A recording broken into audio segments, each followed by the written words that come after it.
Welcome to Talk Design, the show where creatives have conversations. I'm Adrian Ramsey and I'm your host. Having lived a life of design myself, I wanted to share with you the creatives that inspire me and in turn may inspire you. Thank you for listening. I hope you enjoy. Hi, I'm Adrian Ramsey and I'm your host on Talk Design.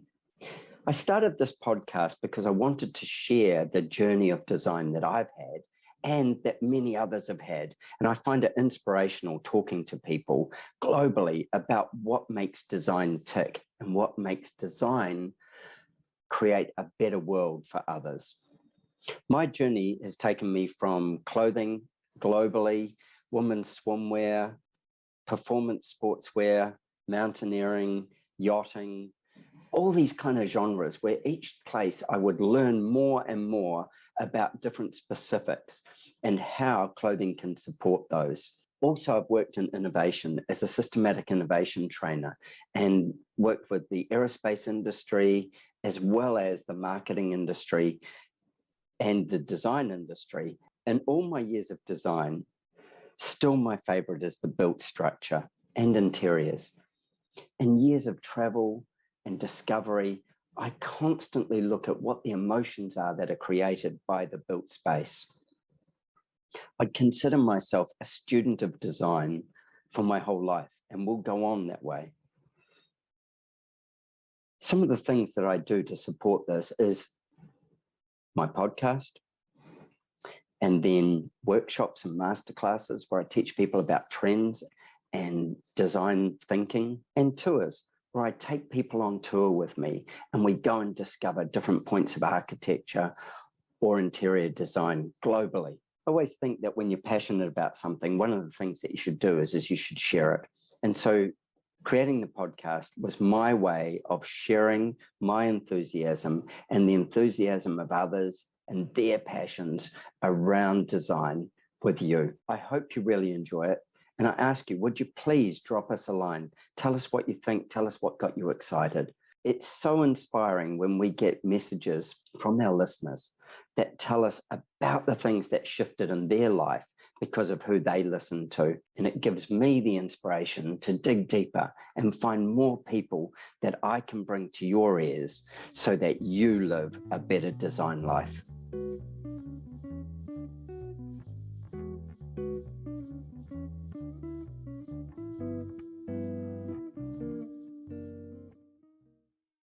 My guest on Talk Design today is Mark Wellen. Now, Mark is principal and founder of RW Architecture. That's Rotenberry and Wellen Architecture from Midland, Texas. He's got more awards than we can discuss. And he is also a fellow of the AIA. Stuck out there in Midland, but his work is everywhere. He's prolific. We're in the state and outside of the state. Mark, we've already had a little chat, but fantastic to have you here. Thank you for making the time and welcome to the show. Well, thanks, Adrian. I'm really glad to be here. I really love what you're doing here and honored to be a part of it. So. Man, it is all my pleasure. And thank you, Michael, for hooking us up for this. And we have had several times that we've met on the Texas Society of Architects Design Conference, which is I suppose how I know a lot of you guys. Let's start out with, at one point you were this little boy that was running around. How did you discover architecture? What I was saying to somebody yesterday, that point when you suddenly notice your environment and it's a house. There's a house that took your breath away, or there was a building that took your breath away. But how did you actually discover that architecture early on in your life? Well, I really can't give any kind of a glamorous response to that. It's not like I saw one of Wright's buildings and it moved me for the rest of my life or anything.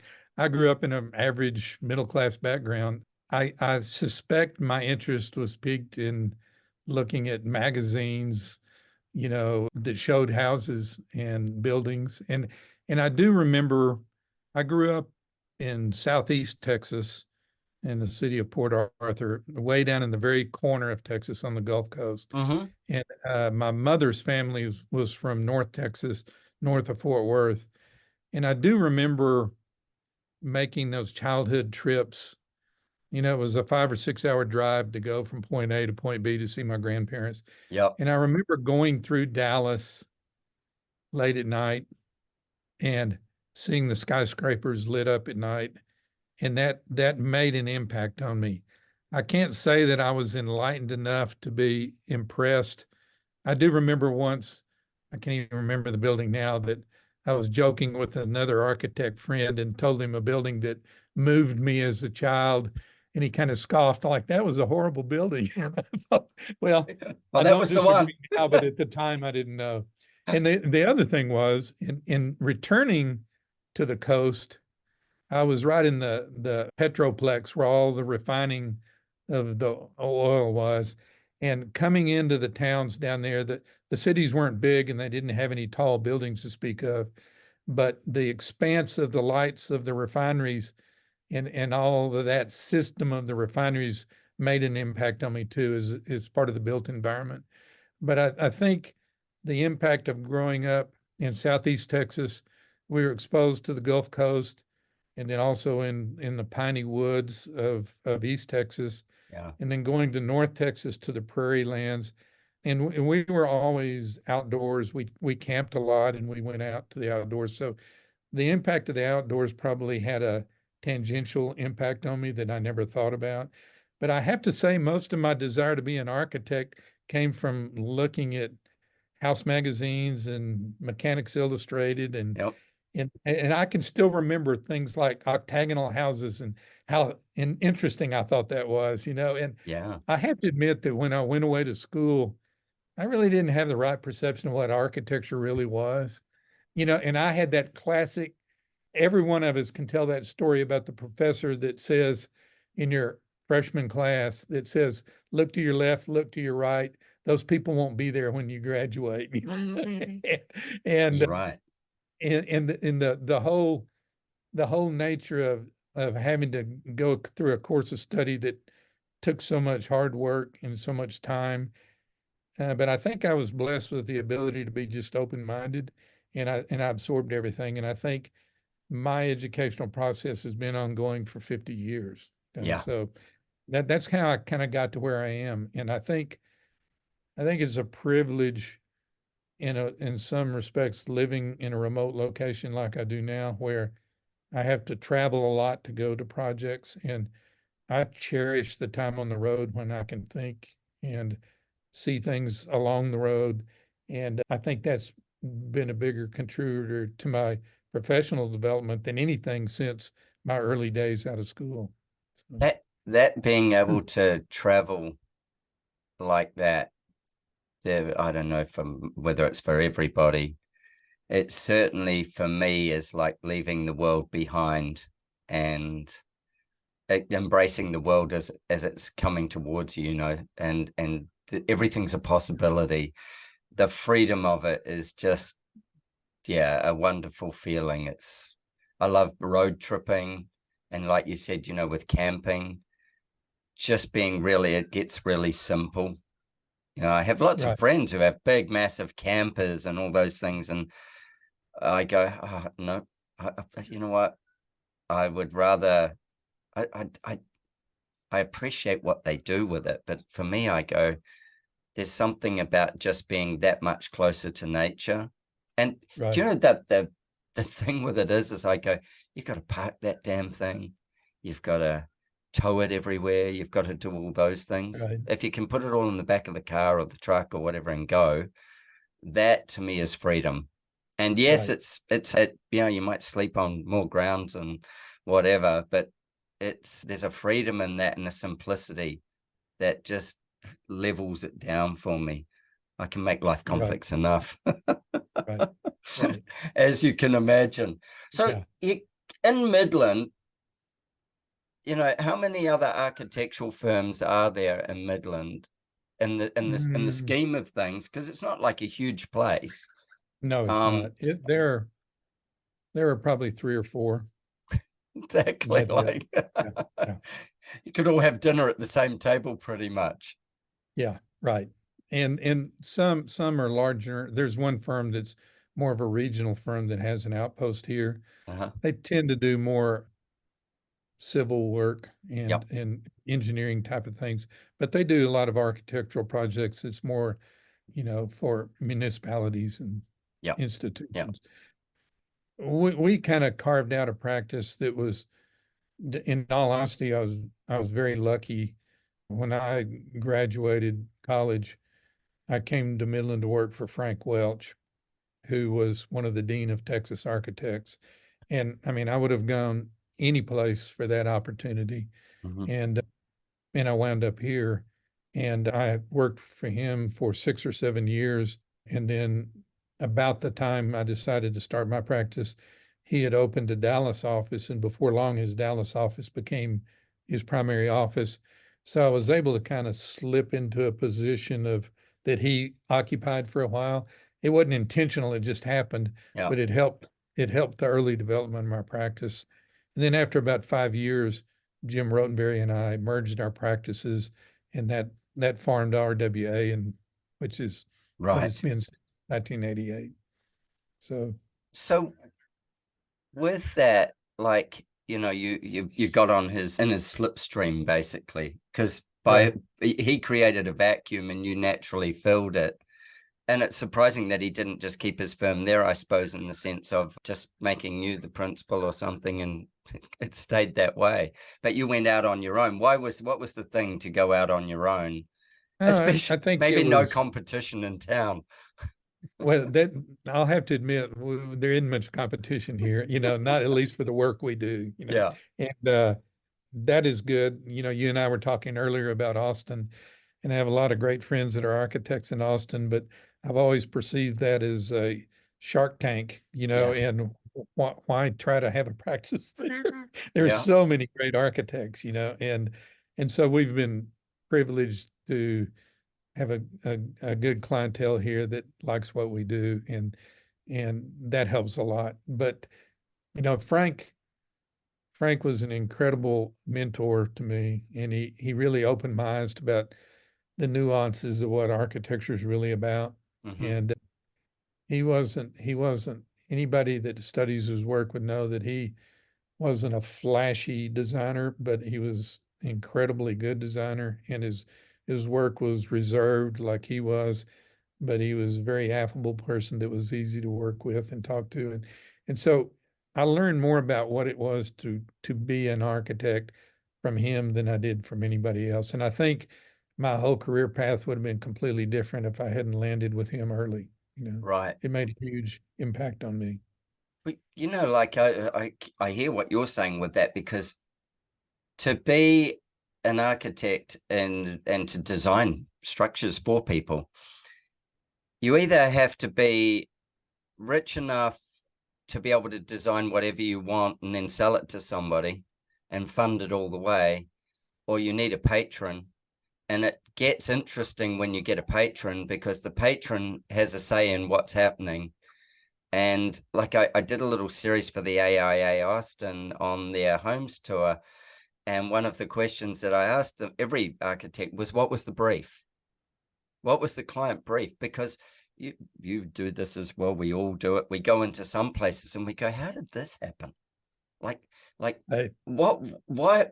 It doesn't necessarily make sense. It doesn't necessarily, it's like this oddity within the structure, and you find out that it's in the brief, and it's been something that person is peculiar to them, and how you get to present it is actually the joy of part of the job, to take these right, oddities and these idiosyncrasies and then deliver them back into the client, and the client goes on a journey to get there as well, and it's beyond their right, expectation. And so, right. yeah, that's what I think, when you're saying before about, Frank being such an affable person as well, because to do architecture or any design, really, you have to understand people at some point, and you've got to understand the person who's got the checkbook. A little less than Frank Lloyd Wright did, Right. Well, that's really key to doing a lot of residential design. And, frankly, it's embarrassing to say that was my primary aspiration when I started studying architecture was to do houses. I mean, Yep. not many architects really like to admit that, and a lot of them scoff at that. But I love the personal aspects of it and the relationships you develop and the ability to connect a person to a place through what you're doing more directly. And that's much more difficult to do in an effective way in much larger scale work. Now, people are going to say, well, look at Louis Kahn, well, obviously he did it. And Yeah. that's an aspiration, but on a day, even projects with Kahn, that there was a client that was connected to him. So regardless of the scale of the project, that relationship is what made it successful. And I think anybody will tell you that relationship is at the core of the success of any project, Every project, because when it's driven by a committee, even at that point, there becomes some person who stands out, Right. and that is the one that becomes the avatar or the driving sensibility of what's going to happen. In a lot of cases, that person becomes assigned to us after the project is secured, and Yeah. when it is by committee, and then that can make it take a turn that none of us wanted to take. Yeah. So working with a smaller group of people, a single person or a couple, is a different dynamic, and I've always enjoyed that. I think there's a lot. I mean, that's all I do. I think there's a lot of joy in learning your person, and like you said before, you learn your landscape, you learn your person, and then you are delivering to them, and it's a much more, I wouldn't say emotional, but much more connected, because you're actually shifting their perceptions and say educating them. You're going on a journey with them. They're educating you and you're Right. educating them, and at the end of the day, you're going to create some structure that's going to change the landscape forever, and it's going to become something, and then Right. they're going to have fallen in love with it in the journey, and then they're going to fall in love with it over and over again when they live in it, and their Right. family will get that as well. And I always think, when you have an amazing home or house, the family that gets to pass through that, and when it's been beautifully designed, is stepping into life from even a better platform of appreciation, than somebody who maybe doesn't have that. Like you said for yourself, you just came from a middle-class family, or a regular kind of house. It's not like you were living in an architectural masterpiece or any of those things. Right. And you learn that journey up, but then the houses that you create for other people that they live in, their families actually step off that platform. Their kids step off that platform into an expectation of great design. They take it for granted, but there's an expectation within them, because we've all been in places that are very poorly designed, and we've all been in places that, well, not everybody, but a lot of us have been in places that are beautifully designed, and it makes a difference to how you feel. Well, and I've been thinking about this recently. The interesting thing about good design is it can be more neutral or universal. When you do residential work, you tend to have a lot of expectations from owners that's why they're coming to you, to know that you want that drawer to be 4 inches deep rather than 6, and to put the knives this way and the forks this way. Yep.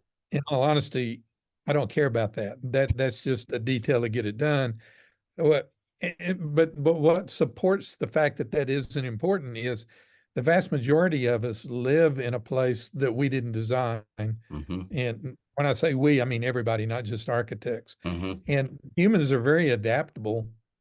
But what our greatest service we can provide is to give them good space. Yeah. In a space where light moves through it properly, and you can get moments of clarity and delight from that, regardless of whether your shower handle is chrome or brass, or all those little details that people focus on. Those things are transient. The other things are permanent. And that's what we really need to aspire to. And when you have a client that can comprehend that, that's even better. You can do a better job. when you're not Yeah. worrying about the little personalizations, you're worrying about the transcendence of what you're trying to do. Uh, Yeah, I wrote down what you were saying then because I wanted to capture it. And yeah, I'm so with you. I go, as you say, the little details, they'll get done. They'll get done. They'll be Right. taken care of because They're that's like just code being, requirements. You yeah, have to meet it, yeah. And you do it well. The pieces is the larger pieces that if it's not cited well, if it's not well thought for its, environment or any of those things, sometimes as a human, we adapt. We just we don't know what we don't know. Exactly. And then when we're suddenly presented with what we didn't know and we're not adapting, we're being delighted.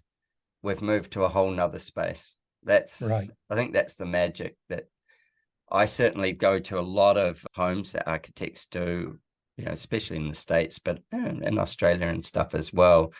And, often it's always, not often, always those moments of delight, of the unexpected, of how something is positioned or what opens up or how that window takes your eye to a certain point. And when the light comes in, and where it falls on a wall or when it falls in from the ceiling, and sometimes you can see where it comes from and other times you can't, and Right.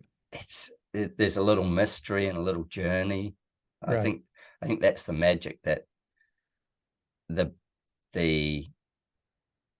was going to say the designer has the ability to give to people with experience and with also innovation and being brave and courageous. It's an interesting practice when somebody goes, there's a few $1 million and I need a house, and that's a lot of money, or it might not even be that much. It might be $700,000 or $500,000, whatever the dollar amount is. It's significant that they're handing over for you to be able to do this job. And it's going to have an impact on their life. Handing over that money is going to have an impact on their life. Even if they've got lots, it's a thought out thing. Yeah, I find it fascinating, that whole piece of the journey and understanding what lets people go with so much faith as well. That it's like those, I always think. Go ahead. I was going to say, I always think of people's early projects. So take me to one of your early projects and you couldn't believe you got the project, and because it was like more than you ever imagined, and you're actually making decisions and you're going, am I allowed to do this or should I do this? Take me on one of those journeys. Well, and that's also, I think about that. I think with time and experience and developing a reputation of sorts, it opens the doors for you. The clients are more willing than they are when you're younger. But when you go back and look at your earlier work, there may be nuggets of ideas that you were trying to explore. And that journey of exploring those ideas is more of a personal journey that you don't necessarily usually share with the client. It's more internalized. But if you're hitting on all cylinders and making it work, then they might perceive it. If you're hopefully they will perceive that. It maybe not perceive it. It may just be just an aura or a feeling that comes over them about a space or something. So you've accomplished that. Even if I think typically as young guys we try too hard to produce too much of a statement about something, whether it's a detail or an idea. I think that, again, that's the thing that watching Frank Welch work and learning over the years, the subtlety of the ideas. He joked one time, he was showing me, this is years after I left, and we were talking about one of his more recent projects that was, he called it a Texas Palladian. I think it was a house that was square in plan, and it had a chimney at every corner. And it was an absolutely stunning house, very understated but beautiful. And he kind of laughed offhandedly and said, I've done that idea 2 or 3 times. But there were all different iterations of it in different buildings. And it occurred to me that, it's not so much the idea that it's important, but it's the execution of it. And there are a number of ways to execute things. And the subtlety of it is where the real key of the success is, more than just the slap in the face, So that was the lesson I learned from him. I like that. And so, I think a lot of us may have an idea that we can't get built, and we hold on to that idea and we get it built later, and that is also, a commonality that we all hold. I think so. Like if you go to other people's work and you're inspired by their work, and it inspires an idea. And I know this certainly for me, and I certainly know it for some of my friends. It's like we'll have discussed an idea that we've seen something and it sparked off something. And then it's like, have you done that yet? Have you done that yet? Like, and it's like, you might be 3 years down the track and they go, I've done it. And you're like, show me the drawings. And then they show you the drawings and you go, oh, wow, that's so cool. Like, and it's that idea that was a spark from an idea that just, grew. Yeah. And sometimes it's subliminal. You don't even know you received that. Yeah. And I know, I remember years ago, I did a little project with shipping containers, and I thought I had a unique idea that only I had thought of, and I remember discussing it with a friend of mine that was a sculptor. And I said, I've got an idea that I want to use shipping containers to do a little project. And he said, wait right there. And he ran into the studio and he came back out with a magazine of this absolutely incredible beautiful container project that was one of your Aussie friends did, All right. Sean Gold did it, I think. Okay. I didn't even know that at the time. I'd never even heard of him. He just showed me this image and then it evaporated. And I thought, I was so deflated because, and the way he did it wasn't what I was going to do. But I thought, and then I learned, I should have known earlier in my career, but I learned at that point, there's rarely an idea that hasn't been thought of. How it's executed could be done in any number of ways. So I think sometimes ideas are oversold. It's the execution that's more important. I'm with you. I always think of that as like music, there's only X number of chords and notes. Right. And you just see there's new songs, there's new ways of putting those chords and notes together constantly and taking us to new places that we've never been before. Absolutely. And often I think, obviously with built space and stuff, there's a lot of it, yet it's not as maybe fluid as the music scene, in this fact that it's rapid. The music scene shifts quickly. Things take time to get built, so they don't shift as quick.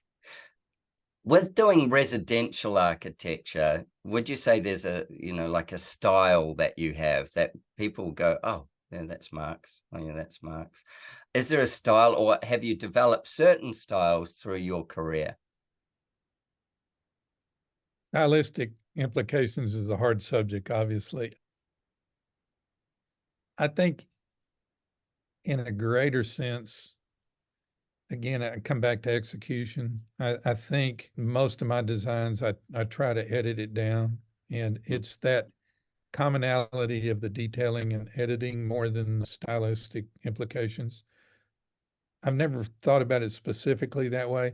I will say that I'm inspired and moved more by some of the regional farm and ranch aesthetic that I see, in the notion of that self-sufficiency that goes with that.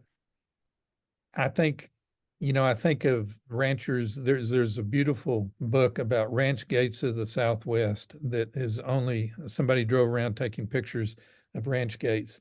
And I think that speaks to kind of the design ethic that I hold, that I think of those ranchers or their welder that they employed build these gates, and they always try to put a little bit of themselves into it. Sometimes it's not so beautifully done, but they're almost always pragmatic and functionally perfect. Not always, but they usually work. That's the first piece is done. To me, there's something about that ethic that's really important, Now, with our training and our time and delving into things, we can take that same idea and overlay it with some more in-depth thinking and try to get a product that gets both things. So that's the way I approach stuff. And I think I personally, when I design things, I tend to go all in and enjoy what I'm doing. And then I want to step back and think about, okay, what should I edit out of this that is superficial or superfluous, and make it better by being more edited. And I think that if there's any kind of a style that is labeled with me, it's more about that than anything. That's my perception of it. Again, I live in a small town that's conservative, so I think a lot of people might think my stuff is too modern, and I don't think it is that way at all. But I do like the basics of trying to work with more elemental materials and keeping detailing simple and not overwrought if I can. And so I guess that's where I land more than any place. Yeah, right. It's a roundabout answer to your question. Well, no, I think it is that thing of it's modern and, as you say, edited. It's certainly having been in, the ranch house that we were in Texas there, it's still a statement, but it's not a statement above all else. It fits, but it takes you to somewhere you don't necessarily expect to be, and we'll talk about that project. And then it is, your eye doesn't have to wonder which thing to look at next. It knows where it's going. It journeys through comfortably. And when things aren't edited, your eye does more work, or your mind does more work to take it in, and you're trying to analyze it more, I think, than when you're in it and it just keeps flowing out in front of you. That's really cool. Tell me about your design process then. So somebody comes along and they say to you, we've got this, let's do a ranch.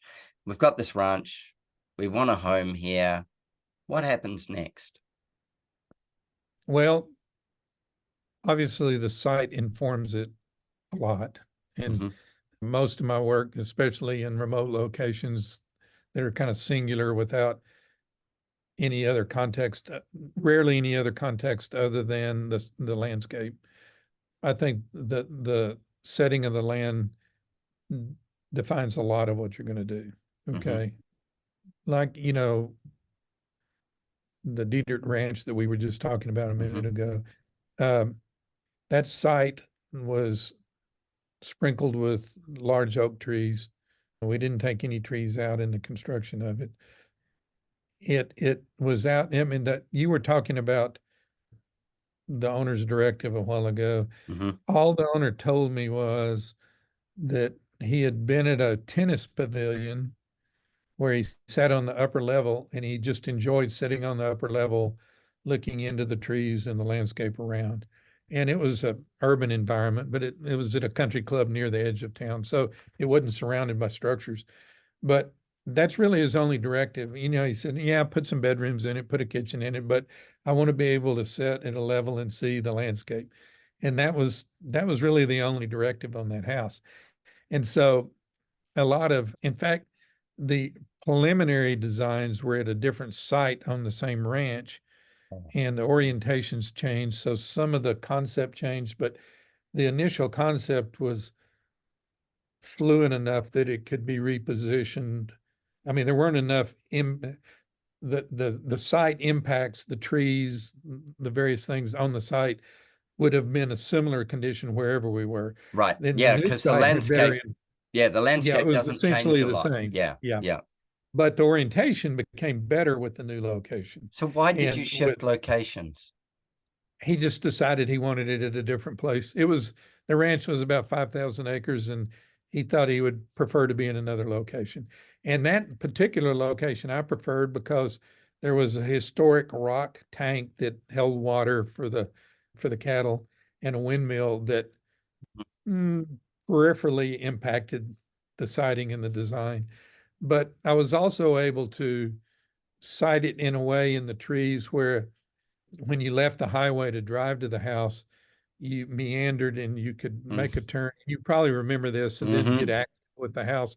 So the whole sequential coming into the house from the highway was an element separate from the house itself. Just and that was a privilege to be able to have a site where I could develop something like that, where the house unfolds rather than it's just in your face. I remember it vividly. Yeah, well, we walked it, so that helped. I know. I was about well, to I had say. to drive Frank Harmon, but all the rest of us walked.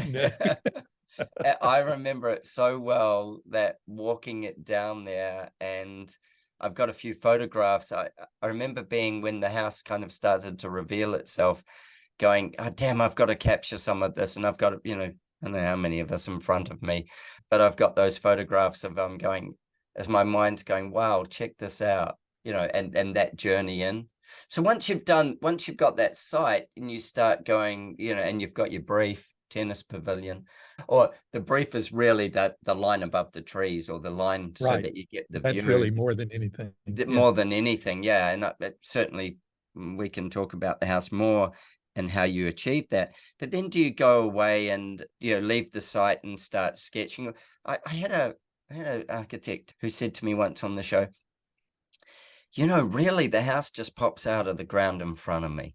And you've got a few ideas that you've got, and then the site's starting to inform it, and then you start to think of what this could be, and all of a sudden you've got your first sort of points of structure of what it might end up being. And then do you just go and start sketching, or what happens? A lot of my sketching is mental when I'm driving down the highway, as we were talking about. Most of my projects that aren't in Midland or remote, so and I prefer to drive to fly than flying to projects. And so I can think about it a lot. And that particular building, the site influenced it, but only to a certain degree, because I didn't have to respond to topography. It was essentially flat. Yeah. And it was about tree locations. But then the owner's directive about wanting to be up and seeing things told me it had to be 2 stories. Okay. I mean, you couldn't do that from the ground, not the way he was asking to do it. And then the formal aspect of it was kind of inspired by oil field architecture. That form of that shed, I call that building sometimes a house under a hay shed. It's just a simple shed form with a box underneath. And that form is fairly common, and just in fact, just a quarter mile away or a half mile away, there is an oil field structure near that ranch that is a gas pipeline compressor station where they compress the gas to keep moving it on down the line. Sure. And those compressor stations have informed some of my ranch designs too, because it relates to those without being direct. So a lot of my design, I don't really have a strong methodology to my design process. It's kind of intuitive. Yep. I know that doesn't sound very professional. I just think about it and look for something to inspire me to do it. So the combination of those types of structures, what that client said that to me kind of defined a 2-story space, and then the notion of trying to put a shelter over something that's so important in the Southwest. We have so much sun, but a lot of my work involves shade, and all of those elements and then I wanted to put a little historic reference in with the dog trot. I was about to ask about the dog trot. Yeah. So, and I did it for some of the same reasons they would have done in old dog trots, but to me, the beauty of a dog trot is what it frames beyond more than what it is. And that notion of looking from light to dark to light through a building, whether it's a dog trot or an open portal of some kind, is just one of the timeless elements of architecture, And in this case, I was able to put the axis of that driveway with a large oak tree beyond the dog trot and just create a postcard there and part of the processional entrance to the house. And those were just all gifts that were kind of laid in my lap there. I don't think I did anything so brilliant. It was just there, Yeah. And so the brilliant part is you didn't build a wall in front of it. maybe so. You saw the gift and you went, yeah, thank you very much. I'll work with that. And so after that, it was just kind of trying to develop the language of what the building would be. I tend to approach everything that way. I think a lot of times I may have some idea that comes to me that I may try to do a rough sketch. And as I take that rough sketch, it looks good. But then when I start to put it to scale and make it work, it blows up and it doesn't work anymore. So you have to think about it some more. But I think that all the time I'm working with that, embedded in my brain is the attempt to try to make a special moment someplace, or moments someplace in the project, with light and space and all the senses, breezes, sound. I did a little project out on a lonesome ranch one time, and I was sitting on the front porch. No one was there, and the house wasn't done. And a mason had set up some string lines to stack some stone columns up to. Yep. And the wind was blowing through those strings and making music.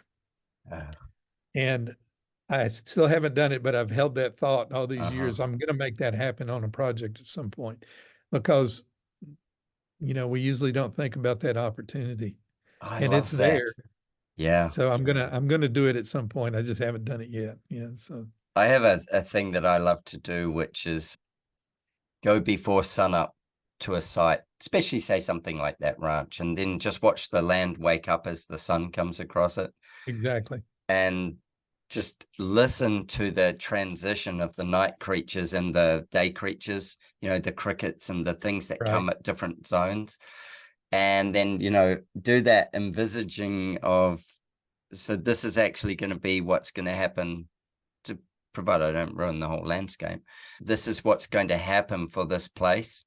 And, like you were saying with those live oaks and stuff, that none of them went, they all still stand in the same spot. So that particular house, it has such a light touch on the land in that sense. It sort of floats above it and the big shade structure. But I imagine it increased maybe some of the habitat for animals, because there would have been more shade. There's more stuff there, but it probably, maybe some moved out a little bit to be more, out away from it, but it probably increased it on other points as well. And so the house is kind of set to the landscape, and the habitat that everything lived in around it kind of just moved and just gelled back in and then settled down again. I think that's probably true. Yeah.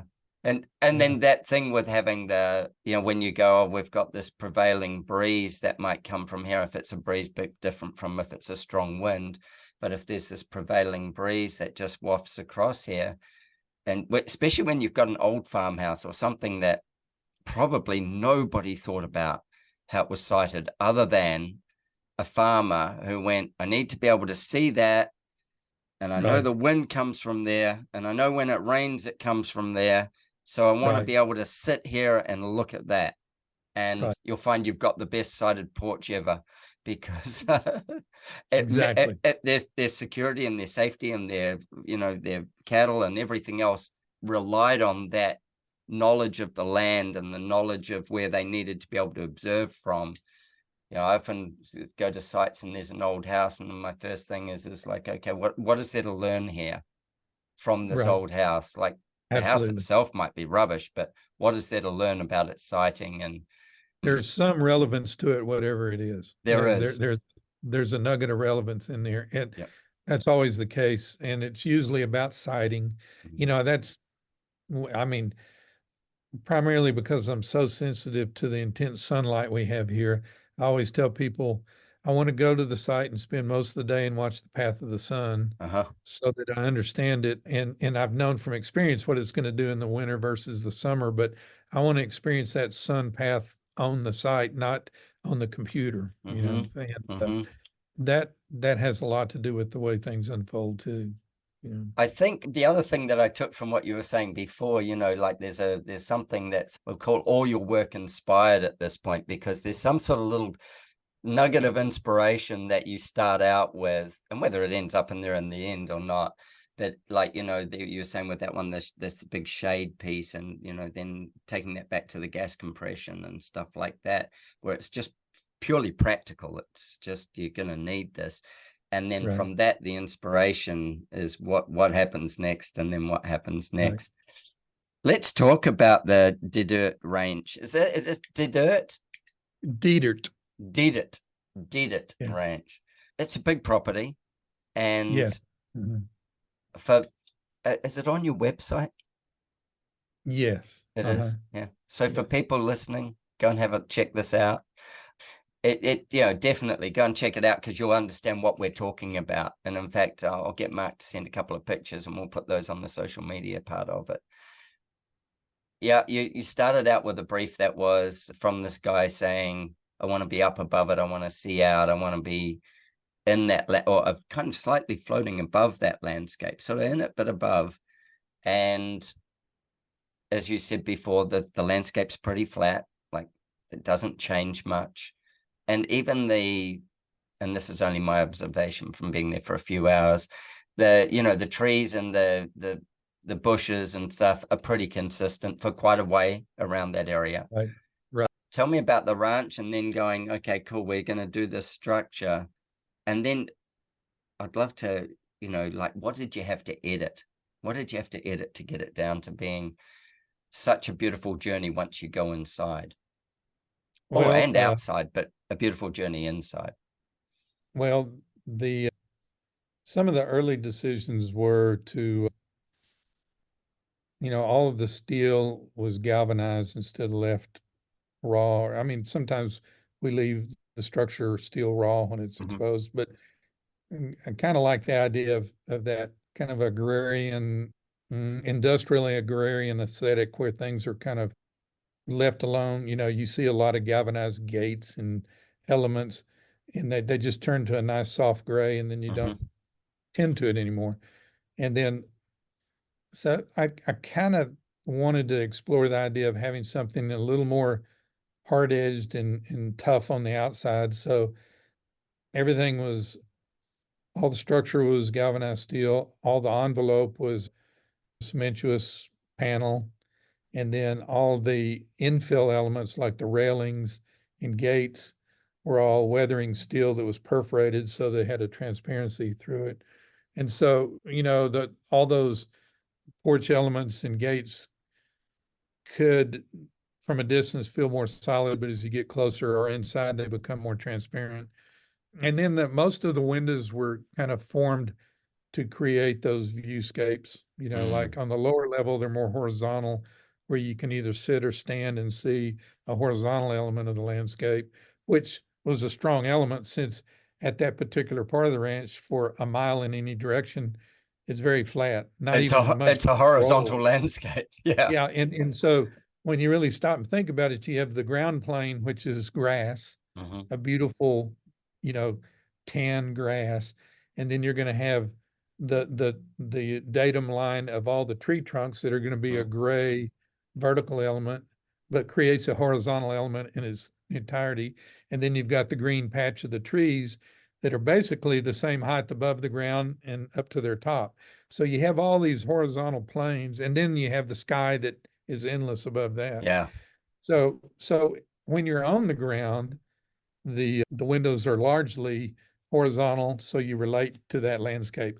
When you get above, they're more often floor to ceiling, so you're kind of open to that, and you feel like you're in the trees rather than viewing. You feel you can experience the close up and the distance in different ways in the house. And then I through a combination of the owner liking the material and I liking the idea of it's not a new idea, but kind of the cigar box, where outside it's one thing, inside it's another. So we put all the Douglas fir on the interior. That's why it's like a cigar box. Yeah. Yeah. And so the interior is warm and not as hard edged, and the exterior is more defensive to the environment, although it integrates into the environment, and since it's set on a plinth, it is kind of a minimal intrusion on the landscape, and it's almost like it fell out of the sky. And but that verticality of that canopy kind of relates to the sky. But I thought it was important to make the canopy disconnected from everything so that everything flows around it. So it's clear that that's there just for protection, and the house is the envelope that encloses the people. So that, and then some more of those processional little details we did that I thought made it a little more interesting is, that at the entry door, there was, I don't know if you remember, a little side light, kind of a vitrine space where arrowheads from the site located in here. Yeah. And part of that. I've got a photo of that. Oh, you do? Okay. Oh, yeah, the arrowheads. Absolutely. Yeah. Yeah. So that's my tourist photo. Okay. So, that was designed where if you arrive at night, that one thing lights up, and that's the beacon to head you to the so entry. you know where you're headed. Yeah. Right. And because, a dog trot can be kind of ambiguous. There's typically an entrance on either side of one. And if there wasn't some way to signify the official entrance, so that's where that idea came from. So what I enjoyed about that project is all the different touchstones it has. It has a site reference, it has a regional, architectural reference. It has a historic Texas architecture reference with dog trots and the use of dog trots. And then you get inside and it has, the human touch with the detailing, all the steel detailing and inside in the wood was all thought out so people could really appreciate that and touch and feel and see that stuff. So I was very lucky to be able to do that had so many things that you could work with, so many elements. I think, from having experienced it, so, I got off the bus and walked down the driveway, and my first kind of thoughts around it were, so what is this? Like, because of the big flying roof. Right. And I'm like, oh, wow. Like, and then it is, as an exterior, it fits with its landscape. I don't know how many years it had been standing when we went, but a few. Yeah. And so it had very much, like that brightness of galvanization was long gone. It integrated itself into its landscape really nicely. And then that moment that, like you said, with the cigar box, I had to write that piece down because when we went in and there was all that Douglas fir and it was all beautifully executed, I'll put, but edited way back, like there it wasn't trying to own the place or anything else, but all of a sudden you went from this not really harsh, I imagine if it had been midsummer, it would have been harsh outdoor environment. And suddenly you were like, it was like you were all held in, the timber was wrapped around you, and it felt warm in your heart, not necessarily physically, but warm in your heart. And you felt really connected to and then the house kept, every time we would move around in the house, I kind of felt like I was on a discovery. I remember going down to the main bedroom and going, oh, wow, like, check out how this is. And then coming up the other side and, that central or semi-central staircase, and then discovering all that. And then the bunk room kind of area down the bottom, with those bedrooms that bedroom down there, and just each piece of it. And as I said earlier, one of my memories of not the last piece, but one of the last pieces was sitting around in the lounge room on the sofas, sitting around there chatting. And no doubt Frank was there in that piece as well. I think he was probably one of the last people to leave upstairs. And listening to the other people talking about what they could see and had observed and were feeling from the space. And I was sitting there just kind of soaking that in. And then when they'd say something, I'd be like, oh yeah, let's look for that. Like, where's that? Okay, I see that. I see what they're talking about. And just discovering it through their eyes as well. It was really cool, really, really cool. And totally also unexpected, when when the society said they were going to go and do ranch houses, I thought we were going to go through, you know, a whole bunch of Victorians. Right. And single flat long ranch houses. And we didn't really do that at all at any point. And so it was just this unfolding, this constant unfolding of wow. I think the other thing that was special on that particular tour was we had quite long bus rides. Right. And in those long bus rides, got to have some probably more in-depth conversations with people around what they'd seen, because we weren't shifting quickly from space to space to space. We were on a journey, like, and there was that beautiful lag of road tripping from space to space. Yeah. Right. No, that was great. I enjoyed that. And then you get people, well, most of us were Texans that were there, but people get a sense of what it is we do. Yeah. When we do the project too, you know, you travel from place to place. Yeah. And urbanites don't necessarily do that all the time, you know. And, no, everything's so much tighter together. They don't get that privilege of seeing the landscape shift and change. And then, you know, these structures that sit within it. And there's something about having that space around you and that freedom of that space around you. And then suddenly you go back into, you know, a home, and it's obviously a confined space because it's not the great expanse outside. Right. And that emotional shift that has for you as well. And that having the driveway there was, that was fantastic as well. That driveway that meandered to the house, and then lines up the dog trot. And to a large degree, you could just go, oh yeah, that's all just, and like, you know, you don't necessarily see it, but you absolutely, it creates the journey for you. And I love the fact for people who listen to this in Australia, I mean, people in Texas know what a dog trot is. For the rest of you, it's a corridor, basically a wide corridor where the dogs, you know, dogs sleep. Right. Yeah. I mean, historically, it was two boxy, almost square log cabins connected that stood apart, and then they're connected by a roof. You know, so it was two elements with a roof over it. And I really do think that primarily that evolved as a ventilation means of ventilation, you know. Well, if you're in Queensland, like where I am, most of the houses are built quite high off the ground. When I say high, they're not quite a full story. Most of the time when people try to expand those houses, they lift the old house and build in underneath. But that is to get ventilation under the house and give the snakes a place to live, you know. But it gives ventilation underneath the house. And then they were built in the Victorian style of a back door and a front door. So you open the front door and there's a back door completely at the other end, which would be our equivalent of a dog trot, except that the dogs never went in there. The dogs may have lived or slept on that veranda that would be across and maybe down the sides. And we call those shotgun houses here. Yeah, there you go. Exactly, because you can shoot a shotgun straight through. Yeah, yeah. So it's all about the same thing. That's interesting, though, that they're off the ground, you know. Yeah. Because that's more predominant in the Southeast in the United States. I think we, in lots of Queensland, it's A for airflow, but then also there's, well, where I live is like Florida, so it's subtropical. And when it rains really heavily. And so it also is giving things dry feet, you know, you're not down in that. So often that's the case. We get a lot of rain all at once. But Texas has Texas floods as well, you know, like it's a lot of rain all in one. When you get into more the south and the east part of the state, it's more like that. Yeah.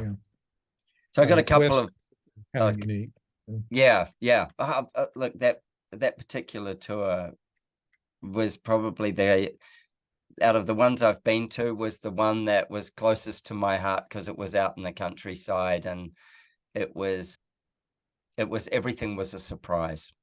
Every place we went to was a surprise in some way, and it was really enjoyable. You know, when we went to El Paso, there was lots of surprises, but it was more of an urban environment and that kind of thing. Yeah, I've got a couple of last questions. Okay. One is, in your own home, you have a favorite space. What is it? and why is it your favorite, and what emotion does it give you? I'm embarrassed to talk about this, but I will. Good. I, the home I live in, I designed as a young man, but I didn't have a lot of money, so it's pretty simple anyway. I think I was lucky with how it turned out, considering with more seasoning, I probably could have done a better job, but I think the budget restricted my flamboyance. In that house, what I tried to do, it's just in a typical builder urban environment. I couldn't find a lot that had any excitement to it. There wasn't anything available, so I built where I could. Yep. And I built within a budget where I was trying to compete budgetarily with the neighboring houses that were all builder houses, no architect design houses. So because I didn't have any money and because I had that restriction, it turned out the way what it was. Very simple house. It's just a shoe box. It's a rectangular box with a little carving out of it here and there. But my favorite space in the house is the living room, which I'm embarrassed to say I don't spend that much time in, because it's not the center of the house where the family is. We have a kitchen family room where most of the activity is. But when I can slip away, I go to the living room. And my favorite time to go in the living room is late at night, on a moonlit night, because that's one of the few rooms in the house that I had any verticality to. It's kind of slipped up into the attic space, so the ceiling is a little taller. And I ran a skylight the length of the room to wash the one high wall. And it's a pleasant space all during the day because the light changes. But on a moonlit night, when the silvery light fills the space, and when the moon actually casts a line of light just like the sun does, but it's moonlit, so everything is more subtle and nuanced. It is just a magical place to be. And that's my favorite part of the house. So yeah, right. That's so cool. That's so cool. So we would find you there if you can escape to it. right. And And I still do. I'll go down and just sneak off after everyone's gone to bed or whatever and sit there. Or I like to read there when I can break away to go read. And I mean, I'm a empty nester for the most part now, but I still work all the time. So well, it's not really work, is it? That's the other thing. Like when it's so embedded in your being to design things, I go, the design part isn't the work. The running the practice is the work. Right. Yeah. Don't go to work for that. Exactly right. Yeah. The design part's the joy, and that's where the magic is. And I love hearing that that's what it is, like, and how simple it is as well. And like just being that skylight, God bless your budget that it allowed for it, because it created absolute magic. And it's an element like that just can change everything. We were talking about this a while ago. It's funny, as an architect, you want to be able to control everything you can and create those moments. Yeah. But it's embarrassing to say how many times there's still surprises in that. And the good thing is it can be a surprise for the other users, not just you that created it. So I love those little moments of light that you wouldn't have thought of. The skylight's going to animate the room.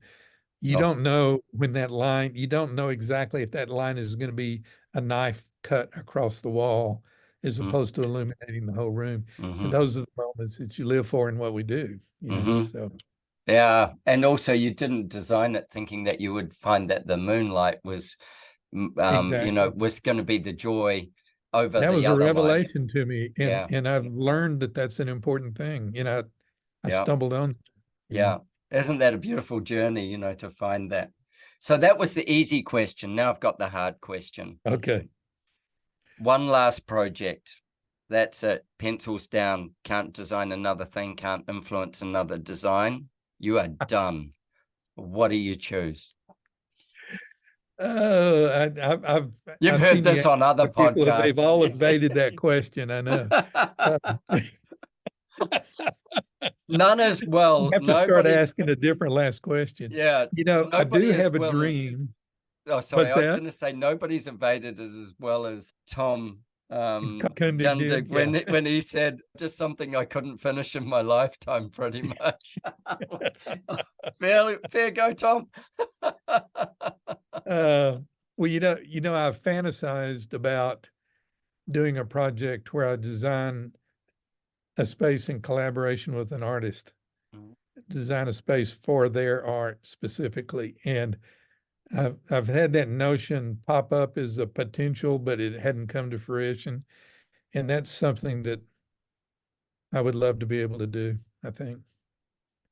And Yep. and really dig in with somebody that you can share a vision with, but come at it from two different directions. I think that would be an enjoyable project. And that's not specific to a client then, so Yeah. I'm not offending anybody by saying that, No. Yeah. I But that mean, is something I would like to do. yeah, I can imagine it would be, as you say, it's a real collaboration, and Right. they would have, I imagine the meeting of minds would be really interesting. I went to a home Thad Reeves did for, I don't know, I can't remember the name of the people, but they were artists, and that was in somewhere out of Austin, and it was for artists, and that he used like a polycarbonate as a whole lot of the. Oh yeah, I know the house. You know the house? Yeah, I can't think right. what it's called. Right. And that ethereal light that it created in the gallery and the studio space.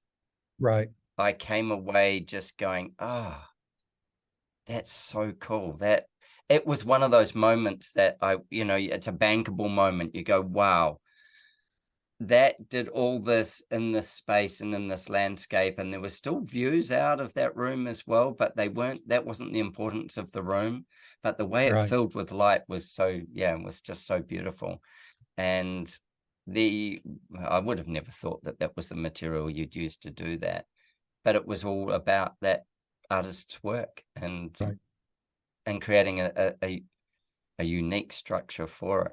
And when you started to say that, that was the first place that came to my mind, because it was a studio, because it was all those things. My dad is a fine artist, and whilst he's 95 now, he doesn't really do a lot anymore.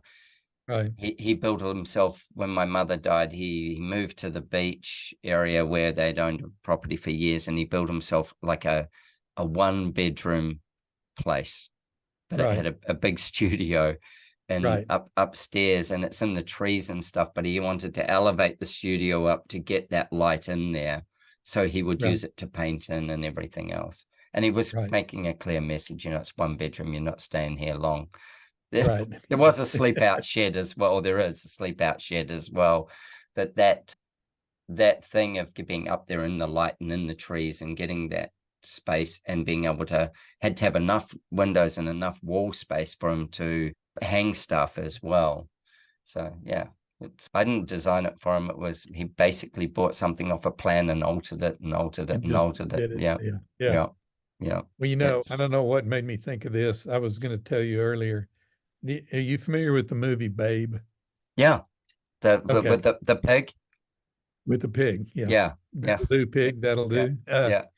The famous line. I've used references to that when I've spoken before, because something that rang so true to me in that movie was Farmer Hodgett. Remember how he worked on the gate throughout the movie? Oh yeah. He had a gate that when he would push it, it was counterweighted, so it would close itself. And all through the movie, he would try it and it never would quite latch. And then right near the end of the movie, when he left, it closed and it latched properly. And he just had a very gentle smile, but he was very proud that he had finally accomplished what he set out to do. And I think that's what I'm striving to do when I do things, is have it click. Get it to latch properly. And it'll latch properly. And I love that. So that I get it. I totally get it. It's like, you're just constantly always working for that last piece that it just It really works the way you want it to. Yeah. Mark, fantastic conversation. Thank you so much for your time. Well, thanks again for having me. I really enjoyed it. Me too, man. Me too. And I look forward to seeing you forward to seeing you at the next trip. February. We're going to Arkansas. Right. This is going to be a bit of fun. And it's going to be a really good one. It really will. I believe so. Like, I'm like, Arkansas? And then I started doing a bit of research and talking to a few people and went, wow, okay. And I'm not big on that research part like that because I don't want to spoil the surprise. Yeah, right. I agree with you. I know there's going to be some amazing surprises. And there really will be some. Oh, yeah. Yeah, I'm really looking forward to it. So we will see you in a few months. Have a wonderful holiday season, Christmas, and all the pieces that there are to celebrate. Okay, and take care. All right. Thanks you, again. man. Cheers, buddy. Right. Bye-bye. Bye.